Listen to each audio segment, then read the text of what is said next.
Thank you, Speaker. I rise on behalf of the Greens to speak in this debate on the Conversion Practices Ban Bill 2024, acknowledging that my Greens colleagues in this chamber, the member for Ballina and the member for Balmain, will also be making contributions to this debate.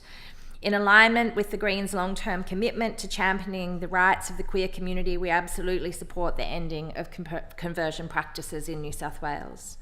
As a starting point, we must acknowledge that lesbian, gay, bisexual, trans, non-binary, gender diverse and queer people in our community exist, in all of our communities. All of us in this place have a responsibility to ensure that no matter where they are, queer people can thrive without fear of discrimination or othering.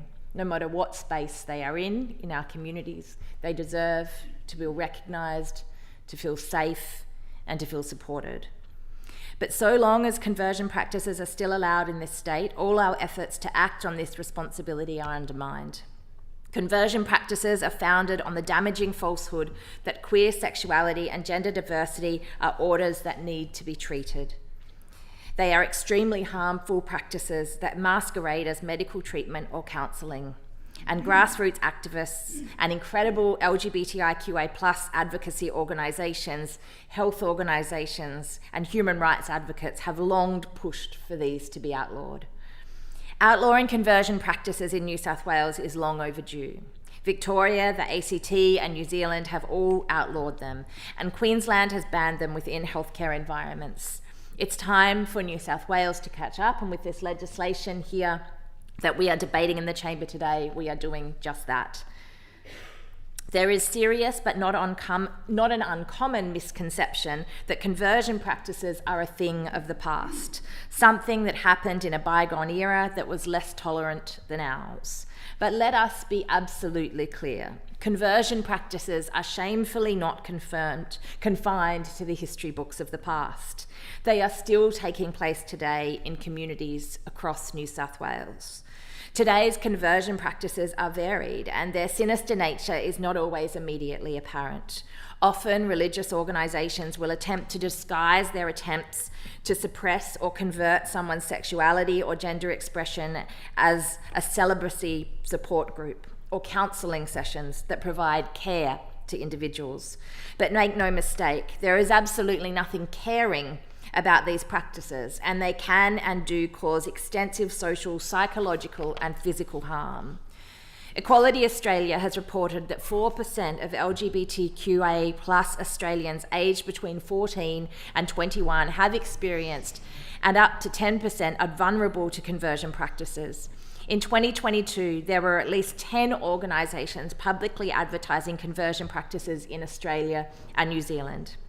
To understand the harm caused by conversion practices, we simply need to look at the survivor advocates who have courageously come forward to share their stories. And I acknowledge the incredible work that Equality Australia has done, putting the voices of some of those survivors out there into the community, recognising that before them, many survivor advocates, before their existence, I should say, many long-term survivor advocates have been advocating for this change. Nobody should ever be forced to undergo what these individuals experienced. The Greens are pleased to see that this bill expressly deals not only with attempts to change someone's sexuality or gender identity, but also those that shamefully advocate queer people suppress parts of themselves.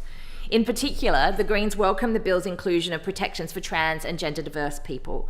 Conversion practices can touch all the members of the queer community, and a political climate that is shamefully and horrifically increasingly intent on policing trans people and their bodies. We must continue to ensure trans and gender diverse folk and non-binary folk are front of mind when we are changing the law. I'd like to turn now to the substance of the bill. Part 2 of the bill defines conversion practices as a practice, treatment or sustained effort that is directed to an individual on the basis of their sexual orientation or gender identity, with the intention of changing or suppressing that sexual orientation or gender identity. This definition is notably broad, though subsections 3 and 4 explicitly prevent a number of acts from being deemed a conversion practice, including parents discussing matters relating to sexual orientation, gender identity, sexual activity or religion with their children, or general rules in educational institutions. Expressions of belief or principles, including in prayer, that are not part of a practice, treatment, or sustained effort directed to changing or suppressing an individual's sexual orientation or gender identity are not, under the bill, considered conversion practices. The Greens believe that this exclusion is significant cause for concern.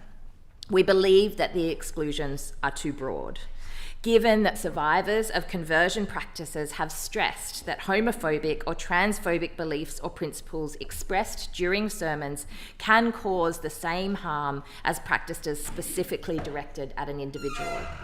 Why should expressions that encourage people to change or suppress their sexual or gender identity be considered less damaging when they are spoken to a room full of people instead of to one person alone? Some survivors have said that it was the beliefs and principles expressed during religious sermons that made them feel that there was something wrong with their sexuality or gender identity and made them seek out or feel like they needed to engage with conversion practices. To this end, I foreshadow that my Greens colleague in the other place, Dr. Amanda Conn, will seek to amend this bill to remove Section 3, subsection 3C in its entirety and ensure that sermons or prayers that convey the wrongful belief that queer people are somehow broken or less than everyone else needs to be included as part of conversion practices. I urge the Labor government to closely consider and support these sensible amendments. It is not okay for homophobia to be perpetrated in public spaces anywhere in New South Wales.